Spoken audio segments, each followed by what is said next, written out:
Anjali, doctor സുബൈദയുടെ ഇന്നലെ ചെയ്ത same treatment തന്നെ ഇന്നും ചെയ്യേണ്ടത്? 2 ദിവസമായിട്ടുള്ള ഒരു 2 ദിവസം കൂടെ സെയിം ട്രീറ്റ്മെന്റ് കണ്ടിന്യൂ ചെയ്യാം. ഓക്കെ ഡോക്ടറെ.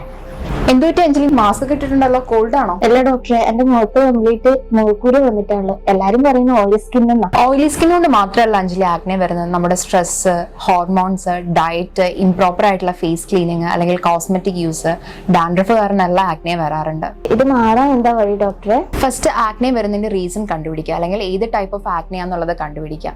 പിന്നെ ഒരു കാരണവശാലും മുഖക്കുരു പൊട്ടിക്കരുത്. അത് ബാക്ടീരിയ കൊണ്ടുണ്ടാവുന്നതാണെങ്കിൽ അത് സ്പ്രെഡ് ആവാനും അതുപോലെ തന്നെ കറുത്ത പാടുകൾ ഉണ്ടാവാനും ചാൻസ് ഉണ്ട്. അതുപോലെ തന്നെ ഇടയ്ക്കിടയ്ക്ക് മുഖത്ത് അല്ലെങ്കിൽ കുരുവിൽ തൊടുന്നത് മാക്സിമം അവോയ്ഡ് ചെയ്യണം. പിന്നെ കീപ് യുവർ സെൽഫ് ഹൈഡ്രേറ്റഡ്. ഒരു 2 to 3 liters ഓഫ് വെള്ളം എപ്പോഴും കുടിക്കാൻ ശ്രദ്ധിക്കണം. പിന്നെ നല്ല ഫൈബർ റിച്ച് ആയിട്ടുള്ള ഫുഡ് ഇൻടേക്ക് ചെയ്യുക, അതായത് ഫ്രൂട്ട്സ്, വെജിറ്റബിൾസ് എല്ലാം നല്ലോണം കഴിക്കാൻ നോക്കുക. അതുപോലെ തന്നെ വറുത്തത്, പൊരിച്ചത് അല്ലെങ്കിൽ സ്പൈസി ആയിട്ടുള്ളത്, നല്ല ഷുഗർ കണ്ടന്റ് ഉള്ളതൊന്നും കഴിക്കാതിരിക്കുക. എല്ലാവർക്കും പൊതുവേ ഉള്ള ഒരു ധാരണയാണ് മഞ്ഞൾ, അരിവേപ്പ്, ചന്ദനം, പേരില, തുളസി, രക്തചന്ദനം എല്ലാം ഉപയോഗിക്കുമ്പോൾ മുഖക്കുരു കുറയുന്നത്. പക്ഷെ ഒരുപാട് പരീക്ഷണങ്ങൾ ചെയ്യുന്നതിന് മുമ്പ് എന്തുകൊണ്ടാണ് മുഖക്കുരു വരുന്നത് അല്ലെങ്കിൽ കോസ് ഓഫ് ആക്നെ ഫസ്റ്റ് കണ്ടുപിടിക്കുക. എല്ലാവരുടെയും സ്കിൻ ടൈപ്പ് അല്ലെങ്കിൽ ദോഷങ്ങൾ വേറെ വേറെ ആയിരിക്കും. ഇപ്പോൾ പലർക്കും അഞ്ജലിക്ക് ചേരുന്നത് എനിക്ക് ചേരണം എന്നില്ല.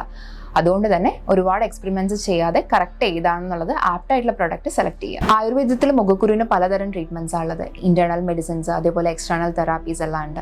ഇന്റേണൽ മെഡിസിൻസ് അത് പറഞ്ഞാൽ ബ്ലഡ് പ്യൂരിഫൈ ചെയ്യുന്ന, ഡീടോക്സിഫൈ ചെയ്യുന്ന എല്ലാ ട്രീറ്റ്മെന്റ്സ്. അതേപോലെ തന്നെ എക്സ്റ്റേണൽ തെറാപ്പി എന്ന് പറയുന്നത് ശാലനം, ലേപനം, അങ്ങനെ പലതരം ട്രീറ്റ്മെന്റ്സ് ആണ് ആയുർവേദത്തിലുള്ളത്.